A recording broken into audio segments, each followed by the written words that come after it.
था गांधारी का पहला पति। दोस्तों, आप सब तो जानते हैं कि गांधारी का विवाह हस्तिनापुर के महाराज धृतराष्ट्र से हुआ था, लेकिन क्या आप ये जानते हैं कि उससे पहले भी उनका विवाह हो चुका था? और सोचने वाली बात है कि आखिर वो कौन था। आप में से बहुत से लोगों ने गांधारी के पहले विवाह की कहानी नहीं सुनी होगी कि उनका विवाह पहले हस्तिनापुर के महाराज धृतराष्ट्र के साथ नहीं, बल्कि एक बकरे के साथ हुआ था। बताया जाता है कि गांधारी के जन्म के समय उनकी कुंडली बनाई गई, जिसमें एक दोष सामने आया, जिसके बाद पंडितों ने गांधारी के पिता सुबल को बताया कि शादी के बाद उनकी पुत्री विधवा हो जाएगी। यह जानने के बाद उन्हें मन ही मन बहुत चिंता होने लगी। इसके बाद से ही वो अपनी पुत्री के भविष्य को लेकर परेशान रहने लगे।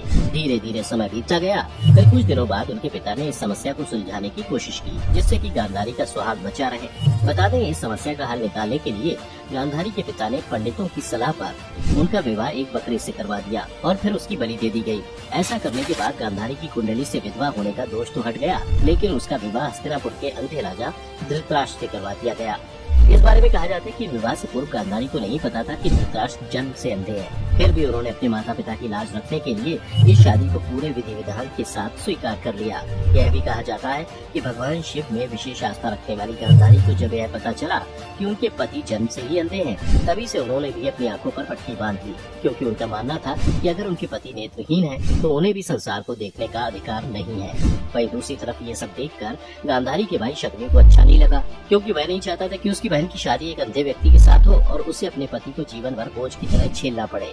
फिर उसने इसका विरोध भी किया, लेकिन उसकी बातों पर किसी ने ध्यान नहीं दिया। फिर जब शादी के बाद धृतराष्ट्र को गांधारी के पहले विवाह और उसके विधवा होने की सारी सच्चाई पता चली, तो वह गुस्से से आग बबूला हो गए और उन्होंने पूरे गांधार राज्य को समाप्त करने के लिए उस पर आक्रमण कर दिया। इतना ही नहीं, उन्होंने राजा सुबल और उसके सभी 100 पुत्रों को बंदी बना लिया। उसके बाद उन्हें कारागार में डाल दिया गया। इसके साथ ही उन सभी को कारागार में तरह तरह की यातनाएं दी। वह उन्हें खाने को भी नहीं देते और जब देते भी तो केवल एक मुट्ठी चावल। ऐसे में भूख से तड़प तड़प कर एक एक कर राजा के सभी पुत्रों की मृत्यु हो गई, लेकिन उनका सबसे छोटा और षड्यंत्रकारी पुत्र शकुनी जीवित था।